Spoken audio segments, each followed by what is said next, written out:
Omakase, the life and words of author M. Karen. If this is our first time meeting each other, let me give you a brief introduction. My name is Max. I write books for a living. For the last 7 days or so, I've been stuck in revision hell. It's pretty warm down here. My pronouns are they, them. And I apologize if you can't hear me very well. Over the 10,000 Chrome tabs that I have open, all asking the exact same question. Is this term one word, 2 words, or is it 2 words with a hyphen in between? That right there is the revision struggle. And welcome to the 13th episode of Omakase, my writing advice and inspiration podcast. This week, I have a nice serving of my own personal struggle, what I've been working, what I've been writing, what I have been doing creatively, as well as viewer questions, and for the last segment of the video, the prompt. I have a really nice segue between segments 2 and 3, so keep an eye out for that. And if you're new, let me give you 2 quick items of housekeeping. First and foremost, the song that you hear at the beginning and at the end of the show is titled Dream of Green by the OC Jazz Collective and OCRemix.org. You can go and download this track from the link in the description of this video or podcast, as well as a link to treating me to a cup of coffee or tea, a one-time donation if you enjoy this show. There. 2 items of housekeeping done and out of the way. Let's jump into the first segment of the podcast. My week. What have I been doing? As I mentioned in the little opening segment, I am stuck in revision hell. I've been doing a lot of editing.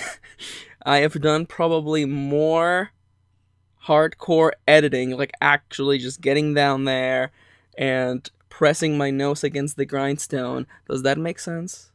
Does that metaphor make sense? Wouldn't that wear me down? I mean, I guess the revision is wearing me down. Hence why I have the nose to the grindstone. I've done probably more revision in the last 7 days than I did in all of August. And it's good. It's been fun. Let's go with that word. Let's go with the word fun. It's been fun. Mostly because I've just been able to just dedicate myself fully to it. I haven't been doing much writing just because I'm just fully focused on revision. I want to get the beta draft of this manuscript out as soon as possible, because the sooner I do that, the sooner I get the book back, and the sooner that I can push along the next steps until that book gets released. And wouldn't that be exciting? Wouldn't that be exciting? I've been doing a lot of that, a lot of editing. I've been posting a small little segment on Twitter, or my Twitter, at Mr. Karen. I've been kind of posting kind of what I do every day.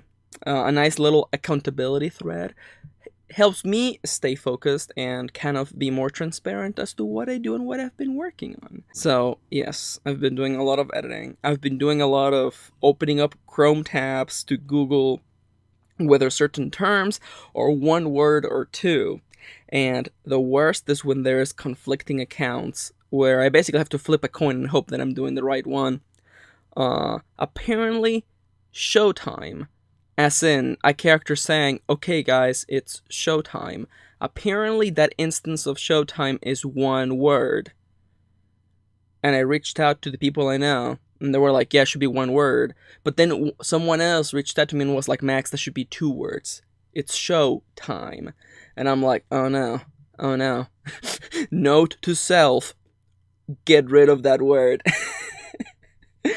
I mean, the easiest way to not have the struggle is just to not say the word, am I right? No, absolutely not. I've been doing a lot of that, a lot of fine-tuning things, a lot of rephrasing things, and a lot of adding descriptions and adding more things to where there previously was very little. I think I mentioned on Twitter that I have increased the word count of this manuscript by about 20%. And that's the struggle right there.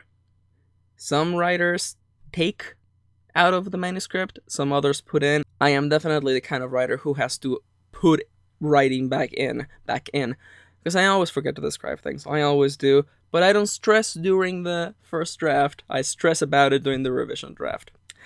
Aside from all of that work, what media have I been consuming? What books, what games, what shows have I been watching? What media have I been consuming? And in turn been inspired by? As I mentioned, I think a couple weeks ago, my lovely wife and I are going to be doing a LGBT plus manga book club for this month or the next one, I forget. I think it's this month. And in preparation for that, I've been reading a lot of stuff. As of now, I am almost done with the package that we agreed upon, which is, and I'm holding them in my hand, My Lesbian Experience with Loneliness by Nagata Kabi, which I talked about a couple weeks back. Kase-san and Morning Glories by Hiromi Takashima, which I finished. It's very pure. It's pretty straightforward. It's cute. It's pure. 2 girls, high school. They like each other. It's pretty cute. I enjoyed it. And I'm about to finish The Bride Was a Boy by Chi. And that one is actually nice. I also enjoy that like all these 3 books are by the same company, 7 Seas, which I believe are like the only company that is actually translating all of these kind of LGBT plus positive stories, whether they're about LGBT characters or by LGBT authors. The Bride Was a Boy is really cute. Some might argue a little bit too cute, but it's very educational. It's a sort of book that I would actually kind of recommend teenagers to read, but that I want to finish until I want to wait until I finish reading that book to pass judgment on it or to recommend it. So keep an eye out for next week's Max talking about the books that you heard 2 seconds ago. The other thing that my lovely wife and I did this week, and welcome to Max Talks About That Anime again. Since my wife and I finally made a video going over our thoughts on Season 1 of My Hero Academia, we watched all of Season 2 in 3 sittings. We destroyed 25 episodes in the course of 3 days, back to back. The more I watch of this show, the more I like it. Oh my god. There is so much good in that show, but unfortunately, my time is up for today. I can see my little timer's telling me, Max, your week is up. And it is. I might do a follow-up, but I'll just say this. All the stuff I said about Season 1, being very well written, having a really strong protagonist in the form of Deku, and a good supporting cast all remain. And most of my downsides remain except for one. The character of Bakugo, who I thought was kind of unnecessarily mean, has improved slightly. I also enjoy that the show never shows him as being right. The camera treats him as being irrational, which he is, and wrong, which he is all the time. My only complaint with the show is a certain character by the name of Mineta, who is a fan service boy who is pervy and makes dumb jokes all the time. That character gets way too much screen time, and the show would be improved endlessly if he ceased to exist. Other than that, the show's good. It's impactful. Kitty cried like 3 times. I didn't because I have no soul, so there is that. I will talk more about that show another time, maybe on a slow week. Listen, I had a lot going on this week. Editing, books. I'm reading. That's crazy. That almost never happens. I've made a little nuke in my mornings where I'm like, the house is clean. Breakfast is served. This chunk right here is all for me. I sit outside and I read. Oh, it's so good with my coffee. Perfect. So I'll tell you more about that and whatever next books I pick up once I am done with The Bride Was a Boy. I literally have like 10 pages left. But for now, Before we dive into the viewer questions sent by lovely listeners like you, let's go over the sponsors for this show. Omakase is brought to you thanks to you, the viewers. The main way to support this podcast is through my Patreon, patreon.com/mkaren. By pledging just $1 a month, you get cool perks like listening to these podcasts a week before they go live on YouTube and iTunes and everywhere else, as well as access to my monthly workshop a month before it goes live, my super duper secret zine, and shoutouts. Here, from the bottom of my heart, I want to give a big shout out to my big sponsors. Atalac. Atalac is not only a lovely patron, but they also have a DeviantArt page. You can learn more about Atalac's writing and their art over at deviantart.com/AHTILAK. Also, a big thank you to the rest of my big patrons: A. Howard, Elisa Dudley, Amelia, Angela, Brenda, Caitlin. Yo, new patron. I want to give a big shout out to Lishadra, who has been a follower, a friend, a commenter, just overall lovely person for forever, and they pledged, and I'm just endlessly grateful. Thank you, Lishadra. And also, Gilbert Gaudreau, Irina Phoenix, Joe, Lacey, Mark Maruska, Nicola, Pat Eichson, Polly Craftual, Soulmuse, and Synexia. Synexia. Synexia. That sounded way too formal. And Synexia. Thank you for tagging along to Omakase. Nah, we're not even halfway through the show. Get back on your seats. Get back on your seats. Viewer questions. As always, I try to pick up a technical question and an inspirational question. Today we have a little bit of both going on. The first question that I have, and I love this so much. A viewer wanted an update because they watched through my old content and they saw an answer to a question. Because if you don't know, if you first found me through this podcast, I've been making content on YouTube for like half a decade now. And I've answered a lot of questions. I've talked a lot about writing. And this one viewer watched a video where one of the questions that I got was about references to pop culture in your writing. And they were reaching out because they wanted my update.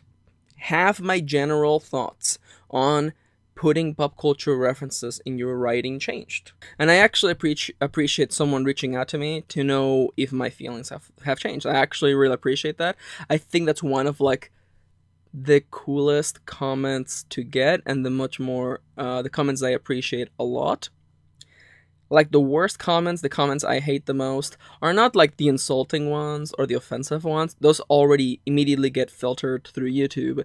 But like the worst comments are the comments where like, there are the comments on my videos from like 5 years ago on a topic that has evolved since 2013.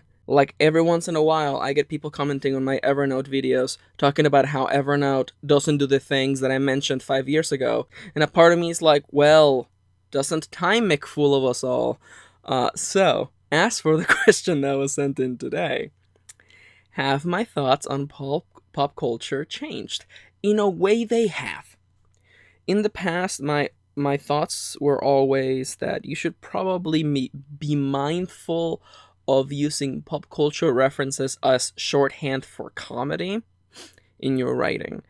And the way in which my thoughts have changed is that they have changed and become much more hard on this topic.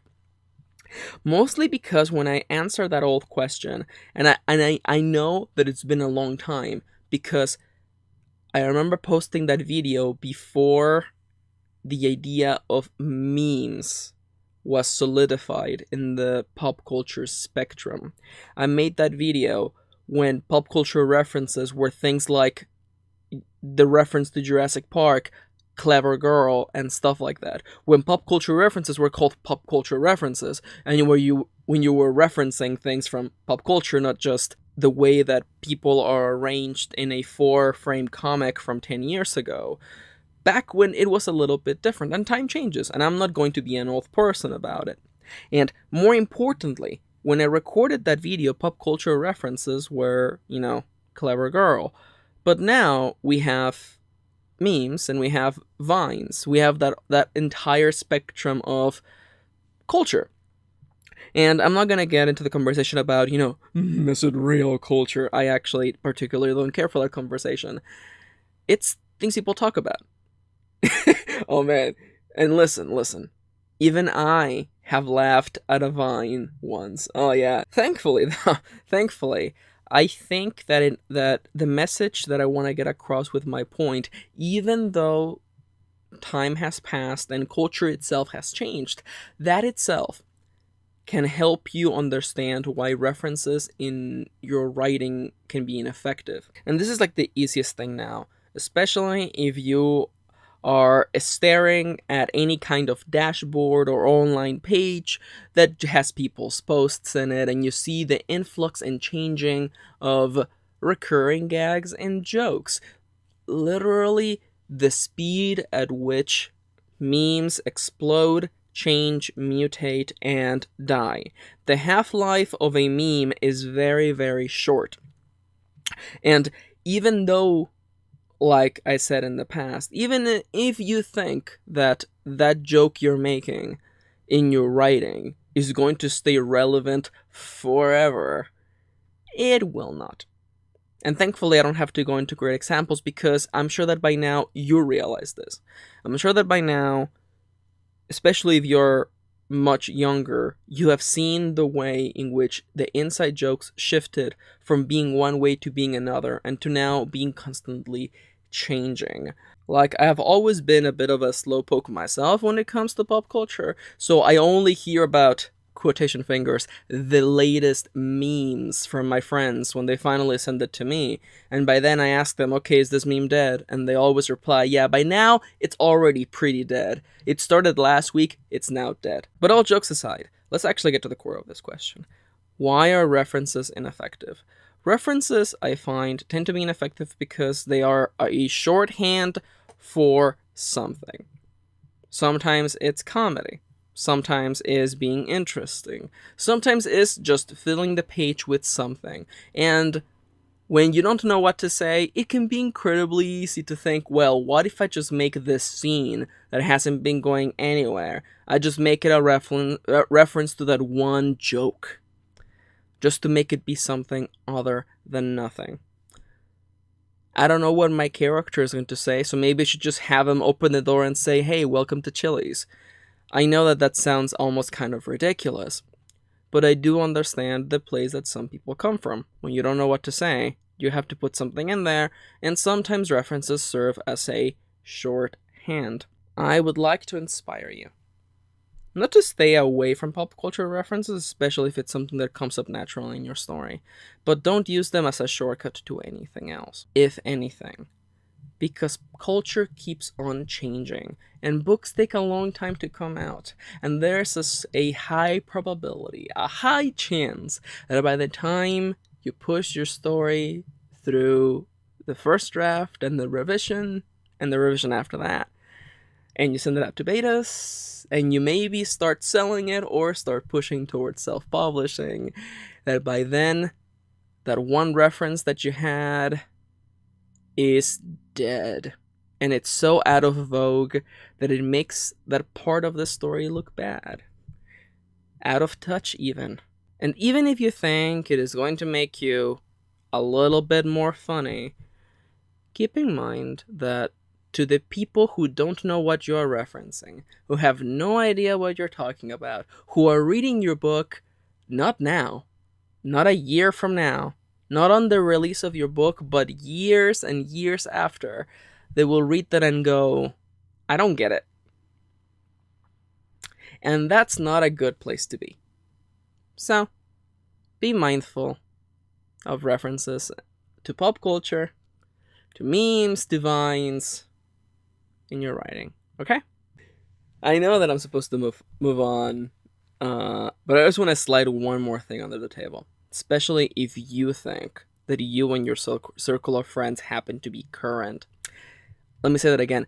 Happen to be, quotation fingers, current. I have some friends who are really young. We're talking about literally just graduated of high school. And these are the friends that I usually reach to where I'm like, okay, like I'm writing teenagers now. I need to know what the cool teenage slang is. And then the last couple of times that I've asked, my friends turn to me and go, Max, I don't know. I'm 19 years old. I don't know what the current slang is anymore. And that right there is the reason why you don't use references to pop culture in your writing. It moves too fast. You know, the instant that a company is using a recurring meme / joke and recurring gag in their promotional content, that's how you know it's dead. That joke is dead. Alright. Killed by capitalism. Welcome back. What podcast is this? Oh yes, it's a writing advice podcast. Talking about writing advice. Let me just slash this.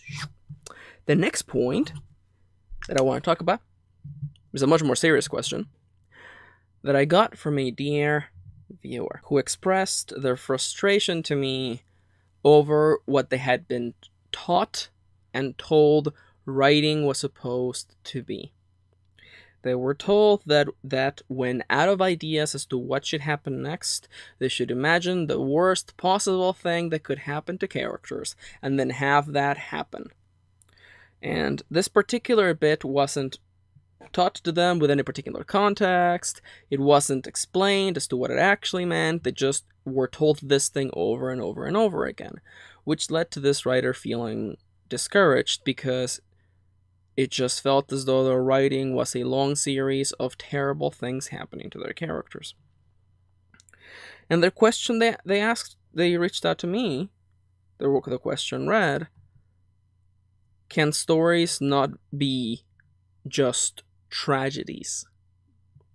And this makes a very important point. Because even I, in the past, have offered that piece of advice, but I usually follow it up with more explanation than just have bad things happen to your characters. I do understand that if you were to just write about that, the story would feel bad, and it would probably be a chore to write. It would be definitely a chore to read. In the past, when I offered the piece of advice, think what's the worst thing that could happen, my following advice, or I guess the following line, would usually be the worst thing that would still make the story move forward. Because if you're just told, write the worst thing that could happen, you easily end up with a constant array of near-death experiences and injury and misfortune that, although they are certainly dramatic and are bad things that are happening to the protagonist, they are not actually advancing the story forward. Another thing that just out of context can be taken as further confirmation that your story should be about bad things happening to your character is that one of the pieces of advice that I've always offered is that good things, convenient things, should never happen to your character for free. Now, those of you who have been following me forever know that I'm saying that because what I mean is that when convenient things happen to your characters, things that bypass struggles or make problems just disappear, the story becomes less interesting. If you were reading a detective story and the detective just so happened to, without realizing, stumble upon the identity of the killer, the story would definitely be less interesting, because instead of having all this struggle of discovering who was behind the crime, they now just have their identity. They stumble backwards and just discover who they are. That's uninteresting. That's not fun. But I do realize that without context, without hearing me literally explain that other part of the advice, it could be taken as, well, good things should never happen to your character. And I feel like we're arriving once again at a conversation about language. A conversation about, A conversation about values. Oh my god, that sounds so big-headed. What I mean is, I think, especially when talking about writing advice, and when taking writing advice, it helps to contrast it against, and I'm being really careful about what I say, because I don't want to, feed the problem. I don't want to give you a band-aid. I want to try to find a way to solve this problem. At the end of it all, a story should be enjoyable. That doesn't mean it's happy. That doesn't mean it's sad. But what I mean is that I hope by the end of the story, when the reader puts it down, they think about it and it lingers on their mind and it leaves a positive impact. Whether it was letting them experience something that they otherwise wouldn't have, imparting them with a piece of knowledge, or simply giving them entertainment for the length of a few hours. And that's a belief that I've had for the longest time. So in the past, whenever I got advice and whenever I got feedback, I kind of always compared it to that ideal. I always compared it to the feeling of, well, will this make the story more enjoyable? Will it impart some information on the reader? Will it leave with them something that will linger on positively in their mind? Will it make it more entertaining so that the hours that they're spending reading my novel aren't just for waste? With that kind of baseline, I don't want to call it a golden rule, because the instant we talk about rules, my eyes just starts rolling out of the back of my skull. Talking about rules always makes the writing feel less exciting. But I'm trying to help by telling you how I deal with this instance and kind of giving you a baseline. In my heart, I always think about it like that. At its bare minimum, really. Because sometimes I really just think to myself, what will be a fun story to write? And I feel like that within itself gives you a lot of merit. But when I'm revising like I am revising right now, in the back of my mind, I'm thinking to myself, will this make the story more enjoyable? Will this impart something into the reader? Will it be just a fun escape for a few hours? With a baseline like that in mind, we can start to break down ineffective advice. If someone tells you that good things should never happen to your character, think about it. Does that actually make a story more enjoyable? Does it leave the reader with something that lingers on them for years, positively, hopefully? Does it teach them anything? Does it entertain them? I don't think so. I don't think, even for the most horrible of stories, I don't think you want to be rooting for a person for 300 pages only to find out they die at the end. I don't think that's an enjoyable story. Not to say I would never do that. I don't ever want you to think that I wouldn't spend 300 pages just to kill one person at the end. That's a joke. But let's talk about the beginning of this question. If you don't know what to do, think of the worst thing that could happen to your character and write it. Does that make the story more exciting? Does it give anything to the reader? Does it make it fun? I don't think so. Because the stories aren't always about bad things happening. A character can have something good happen to them. Like I mentioned previously, it just shouldn't be for free. If they work hard towards something, they get to have something. Or if they get something with some sort of downside, then that works as well. I feel like, especially because I'm talking in such broad strokes, we end up focusing too much on the trees and forget about the forest. We're here to tell a story. And if you're writing, I assume you're writing the first draft. I want you to focus on telling a fun and exciting story for you. Mainly because if you're having fun, you will keep writing. And if you keep writing, you will finish that first draft. And if you finish that first draft, you will have made it so much further than other people. and you will be that much closer to finishing that novel, to revising it, to sending it out, and to actually publish a book. All the things I talked about, making it so the reader takes something from it, learns something, or just enjoys it, that's revision stuff. That's editing stuff. It's what I'm doing right now. Every time I'm changing a passage or just taking out a comment, sticking it back in, I'm thinking to myself, does it make the story more entertaining? Does it make it more enjoyable? That's the struggle. That is hashtag the struggle. But it's part of the process. If I hadn't been having fun writing that manuscript, I wouldn't have made it now. And to answer your question, must a story be a tragedy? Absolutely not. You can have stories with things at stakes.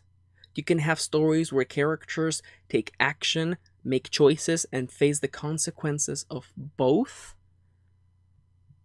In a story where nobody dies. In a story where the world is not about to end.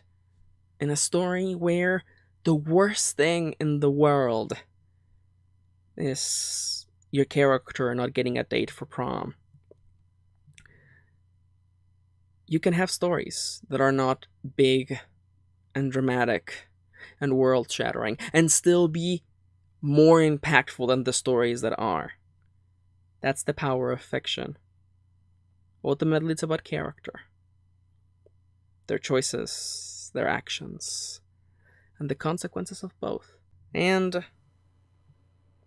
if anyone out there, if one day I slip and I tell you to make your stories about one thing and I don't explain it, don't listen to me. Don't listen to anyone who tells you what fiction should be about. Listen to yourself, to your heart, and make the stories that you write about what excites you, what motivates you. Even if they are dreadful things. The state of the world, oppression, and despair can inspire novels. But so can hope. So can love. Find whatever drives you and let it push you from page 1 until the end. But that may be the end of that question. But we're not done yet. And I was thinking to myself, I have done a lot of prompts about terrible things happening, about misfortune and danger and injury and tragedy striking our characters. And I thought, dear viewer, you're right. I myself am adding to the problem. I have asked you countless times, what if things went wrong? Today, in the prompt part of the show, we're gonna ask, what if things went right? Welcome to the third and final segment of my podcast. The prompt is a very simple segment. I'm gonna propose to you a scenario, a set of ideas, a story concept. And in the midst of explaining and talking about what I would do, I will take long pauses, in part to think what I'm going to say next, and in part to give you a chance to pause the video, or just to think in between the words I say. If you make something out of this, if you write, if you draw, if you make something really cool, let me know. I might want to read it, or play it, or retweet it. But whatever you do, even if it's just think about your story, just dedicate a minute or two if you can spare them. If you're walking your dog, or doing some lawn work, or just laying in bed thinking. Think some more. Just thinking about our stories help, because it makes them more real. It makes them more than just thoughts in our head. It makes them something we imagine and we see, and we can call to on command. Today, we're going to think about our story, about our main character, or someone else. But I think our main character deserves a break. I know that my protagonist needs a break. She's had a hard day. She's had a hard 18 years. Today, we're gonna give them a break. The prompt is titled One Peaceful Day. Or One Happy Day. And today, don't worry, there is no twist. Because stories don't have to all be tragedies. You can also have stories about happy things, or moments in a story where happy things happen. As long as they aren't free, and as long as they don't bypass problems, I'm completely okay with them. If anything, I would welcome a moment of respite after the battle that nearly destroyed the party. A moment to rest just before the big heist. A moment to sit down and breathe just before our characters are about to say goodbye.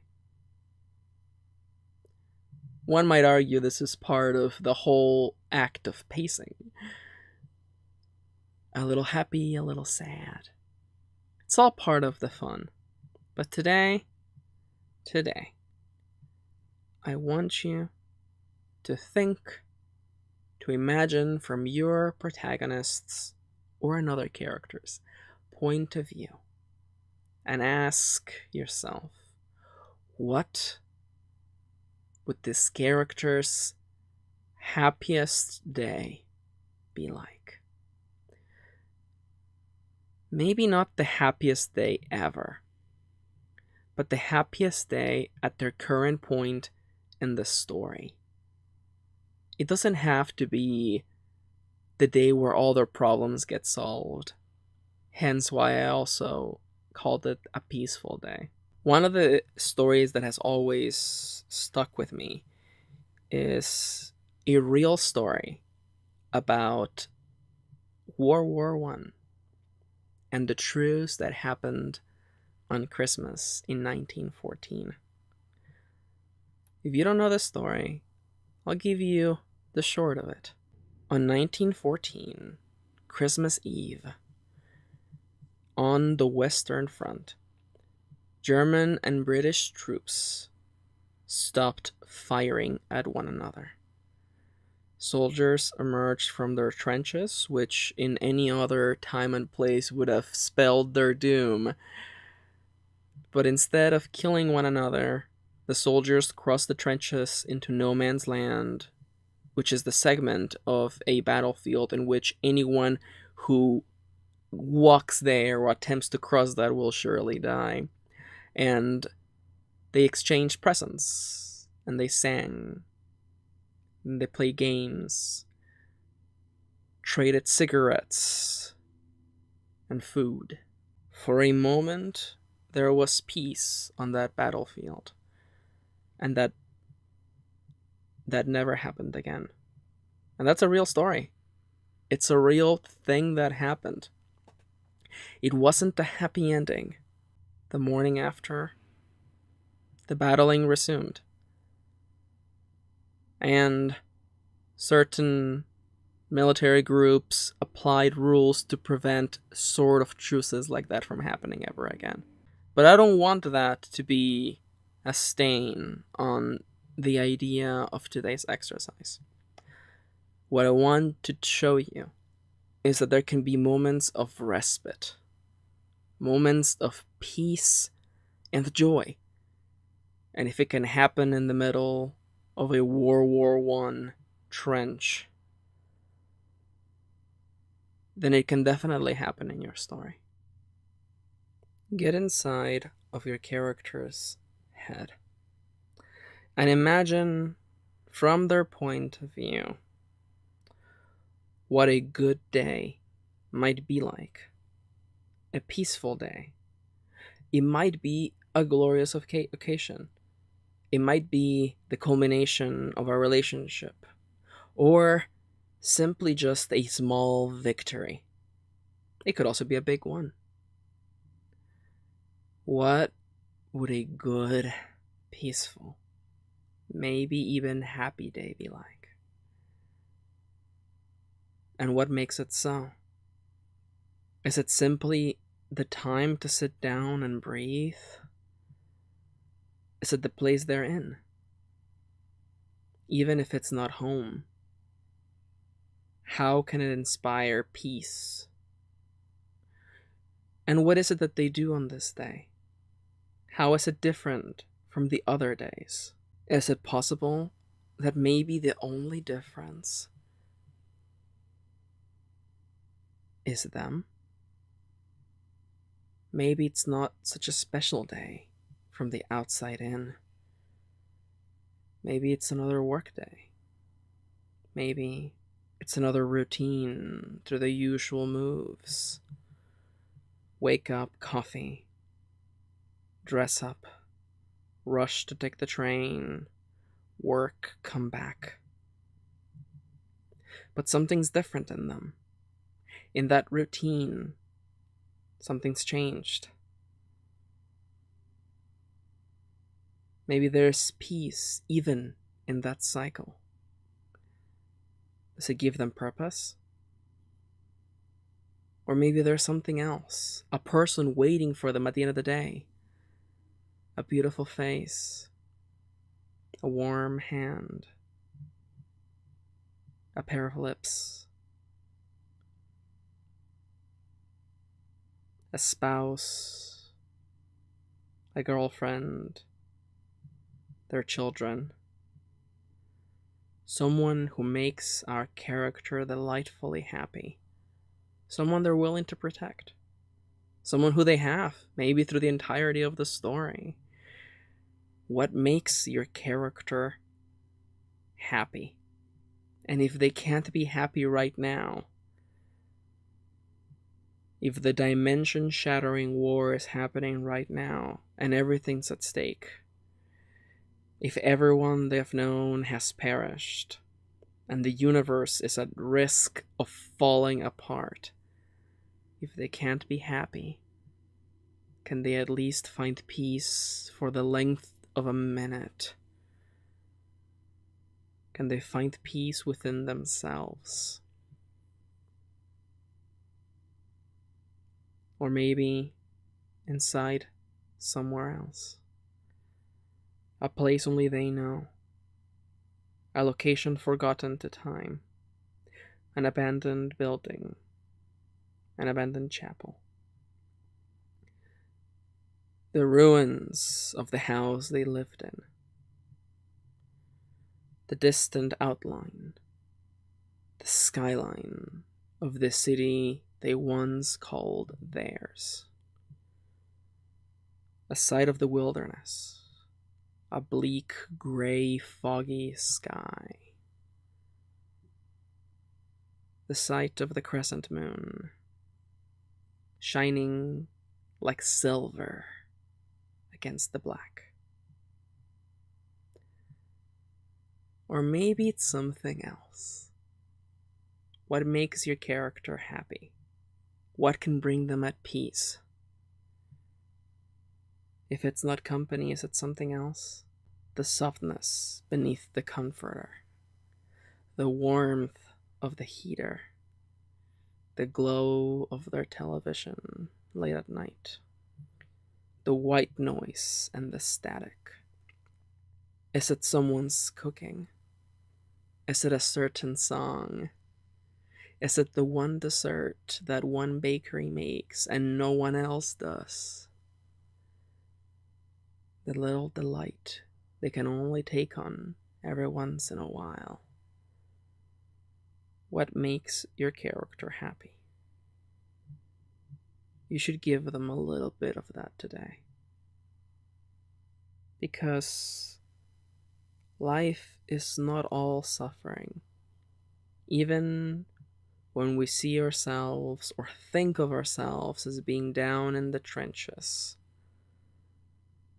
away, so distant from the idea of joy, there's always hope. And there's always love.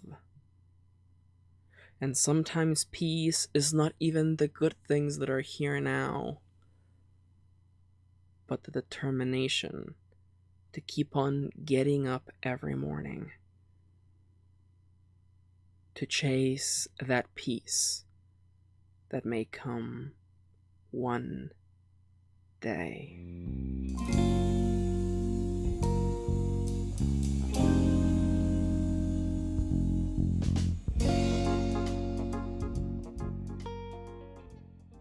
And welcome to the 13th episode of my podcast, Omakase. A little bit of writing, a little bit of inspiration, and a lot of missed chances. I originally wanted this week to be all about bad luck, because, you know, the number 13, etc., etc. But then I got that question about tragedies and whether, you know, all stories have to be about bad things happening to your character, which the answer is no. I couldn't help but have that be the centerpiece for this episode.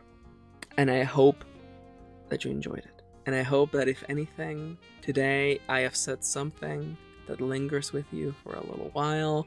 I have imparted on you, a piece of knowledge that you didn't have before. Or if anything, I hope that I entertained you for a little while. Hi there. My name is Max, also known as M. Karen. And I want to thank you for watching. If you enjoy the show, consider leaving a rating and a review on iTunes. It would mean a lot. Reviews are the lifeblood of podcasts, but I already told you. And I want to thank you again for watching, for listening. And I hope that between now and the next time we meet, that you get some writing done or some editing done, okay? And now, we're gonna roll into the end of the video, also known as the end of the video club, where we stay until the end of the video. You don't have to though. In this segment, I want to take a moment to give a big shout out to every single one of my patrons. Everyone pledging $1 and up on patreon.com/mkaren gets a shout out at the end of these videos. I give everybody a shout out. I will most likely butcher your names, but that's all par for the course. I also want to let you know that I'm recording this episode at the very beginning of September, which means that at the beginning, that's when Patreon charges patrons, and there's a high probability of cards being denied or cards taking a little bit longer to process, so if I don't shout you out today, I haven't forgotten about you. It's just most likely that Patreon hasn't charged your card yet. So don't worry, it will all be resolved by next week's episode. But for now, here goes.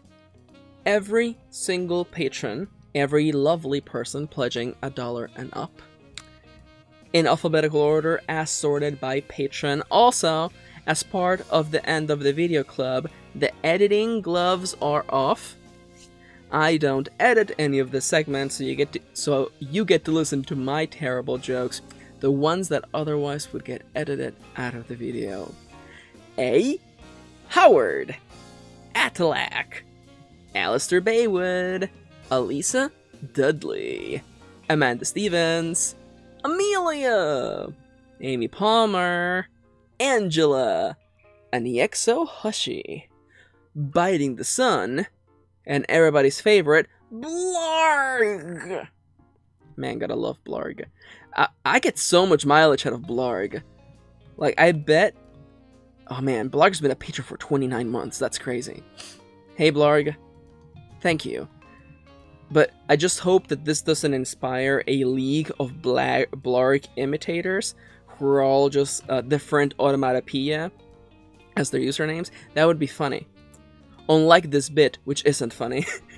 Brenda, C.E. Richards, Caitlin, and the other Caitlin, Cannibal Lily, Carriette Eccleston, Kathy Lindsay, I never get that right, and of course new patron, Lishadra, whose name I always, for some reason, mispronounced as Lishandra. I don't know why I thought their name was Lishandra. I don't know why in my head I thought, yeah, Lishandra makes sense. But then when they pledged, I finally looked at their name. Oh, that's so bad. When they pledged, I was like, I better make sure that I'm calling them out by the right name. And then I look at it on Discord and I'm like, there's no N there. Why isn't there an N? It's supposed to be Lishandra. And then I realized that I had literally had this entire conversation with Lishandra on Discord before. So welcome to another great episode of My Entire Life is a Lie, featuring Kieran, Christine Dennis, Kristen Lofton, Citro, Clem Pastor, who changed their icon. Oh, that's so cool. That's nice. I like that. You know what? Let's go. Clem Pastor. Alright. Clem Pastor, what is your icon? Is it a moon? Oh man, this is so bad. Only I can see this to begin with, which is the worst part. It is an image of the moon! That's cool. I like that. That's a cool icon. Talking about cool icons, Dwayne Jackson, your icon is actually the default fox, but still, you're a cool guy. Talking about cool people, these segues are not working. Eleanor! I love Eleanor. Eleanor's so cool. And of course, Erasos! Gilbert Gaudreau, Heather Tasker, Arena Phoenix, Janosch Hebatsky. I'm pointing at the screen as though I'm like, yeah, and you. Janosch Hebatsky, Jaytana Kirkwood, Joe. That's not funny. Juan Nunes, K.M. Anderson. I did it again. K.M. Anderson. Kameshwar Rao Shaluri. Kaylee. Kiel. Kit Lee. Lacey. Okay, you know what? I don't like this tone of voice. Because it sounds like I'm reading obituaries, and that's not funny. Lazy. Lear Killo. MT Lucatelli. Mark Maruska. Mary Foster Smith. Nicole Grissom. Nicolay. Noam Zohar. Novels and Tomes. Pablo. Pat Eichson. Oh no, I did the KM Anderson voice. Pat Eichson. Polycraftual. Raquel Fernandez. Roa. Shimmer Tales. Sky D. White. Soul Muse. Sylvia Leitilla. Synexia. Thomas Baker. And last, but by no means least, Wendy Christopher. Hey guys, welcome to the end of the video club where we stay until the end of the video. Hi. I love recording this podcast. Not only because it's a great chance for me to talk about writing, which I love, talk about my week, which I love talking about myself. I mean, really, think about it. Isn't this whole podcast about me talking about myself? Not really. The most fun part is getting to get into the mode where I talk about stories, but for real, not just the mechanics of it. Not just, about, references in fiction or what makes a story effective. But talk about the real stuff. Things that make writing exciting. The pull and the take that comes to characters and motivations. The things that make characters feel real, because they are real in all of us. The humanity in characters that come from wanting to live a happy, peaceful life.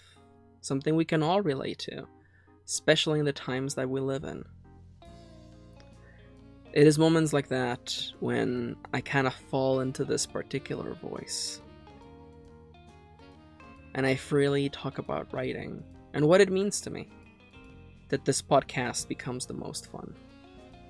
In a way, it's what I do with writing. I try to be as honest as I can when I'm writing. Not to say what I think, but to say what the characters think. With no filters and no distance. No glass. No cages. No display cases. I want the character to feel alive on the page, as though they are right in front of you. And that requires to look at these things that make us, that make us human. The desire for love, company, peace, joy. I know that I talk a lot about the bad things and what could go wrong. Between now and next time we meet, between this moment and the next podcast, I would be really happy if you took the time, if you can just write a page. Write a moment where for once something goes right for your main character.